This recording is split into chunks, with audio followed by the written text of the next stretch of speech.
France has been pressuring Britain to drop its red lines over fishing. Do you think the PM should be negotiating access that allows French boats into UK waters? Well, there's a lot of posturing going on at the moment, frankly, on both sides, and you would expect the French in particular to do that sort of posturing. Look, I've got no problem with negotiating access to our fishing waters. I don't think anybody has ever said that we would never allow a single EU fishing boat into British waters after Brexit, but we do now have complete territorial control over our coastal waters, so that has to be negotiated. Is Boris Johnson right to reject demands from the EU that bind the UK to European human rights laws? I think we've got to be very clear that this is a free trade agreement that we're negotiating. None of these kind of clauses have been in European trade deals with other countries, and there is absolutely no reason why they should be included in any free trade agreement with Britain. This is a free trade agreement. It's got nothing to do with human rights. It's got nothing to do with returning the Elgin marbles. It's got nothing to do with returning the bones of Bonaparte, which I gather is now another French demand. So when we look at the US-UK negotiations taking place, there's been a big focus on regional benefits, in particular with Scotland. But what other regions in the UK do you think will benefit from this free trade deal? Well, I think every region of the UK will benefit from any free trade agreement that we do with any country in the world. These free trade agreements are for the nation, not just one particular region. Now, I can perfectly see the logic of Scotland actually benefiting possibly more than other regions of the United Kingdom, but you wouldn't know that from Nicola Sturgeon's language, because there's always been an innate anti-Americanism in this country. We saw it in the 1980s with regards to the Cold War. We've seen it after the war in Iraq, where America seems to be held by some people to be at the centre of every difficulty that the world has. And this is actually going to be, I think, a much more controversial free trade agreement than the EU one, because we will see the left rail against anything that the government negotiates, even though they've made clear the NHS is not up for sale, that we're not going to take chlorinated chicken and all the rest of it, that there will still be something in it that the left find that they just won't find acceptable. We've seen the government make it clear that the NHS is in fact not for sale and that it's not on the table when it comes to negotiations. Do you see this as a means of trying to make it clear to the Labour Party and almost get them to desist from making the same message?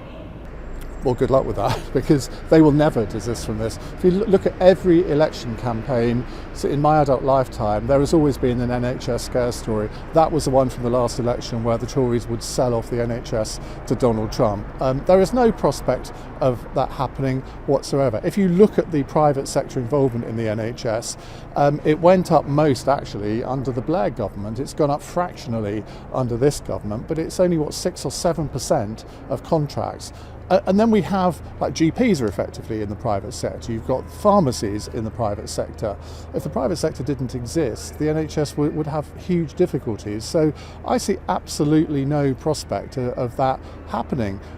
Sometimes it's quite good that we have some American involvement. A lot of the drugs that we use in the NHS have been researched and developed in America. So again, it's this latent anti-Americanism that seems to be coming through.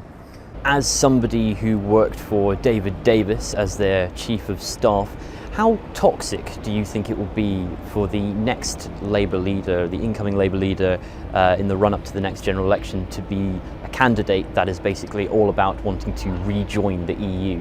Standing on a platform of going back into the EU is not going to win back the red wall seats that the Labour Party lost to the Tories at the last election. Huge numbers of voters, die-hard Labour voters, voted Tory for the first time, and Boris Johnson needs to give them an excuse to do it again. But he doesn't.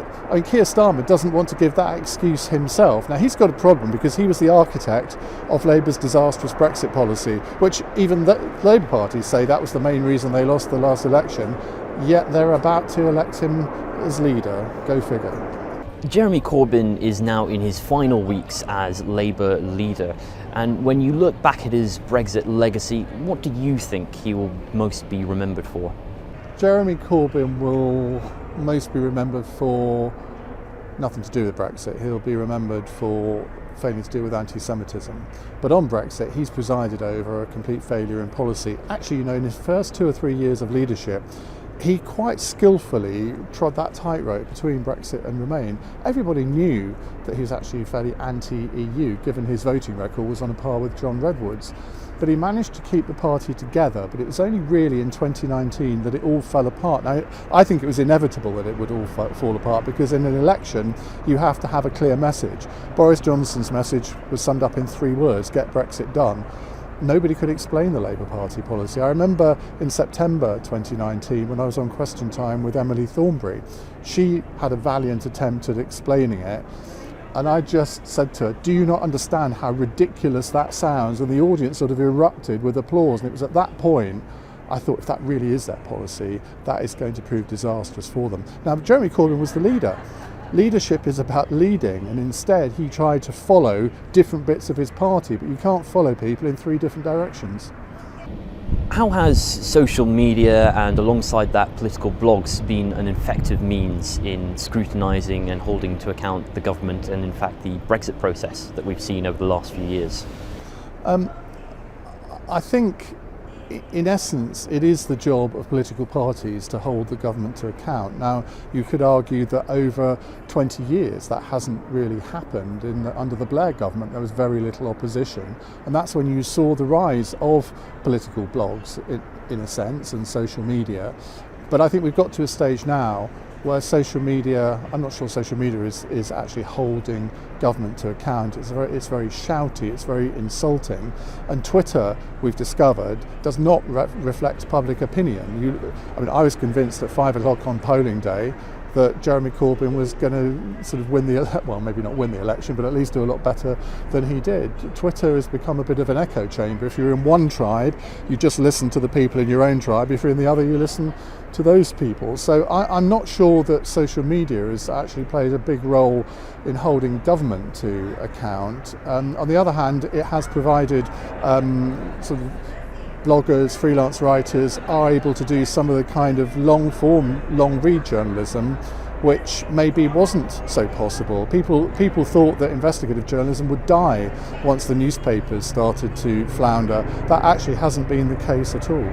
You look back at what you've mentioned and talked a bit about today, what would you say is your vision for a global Britain?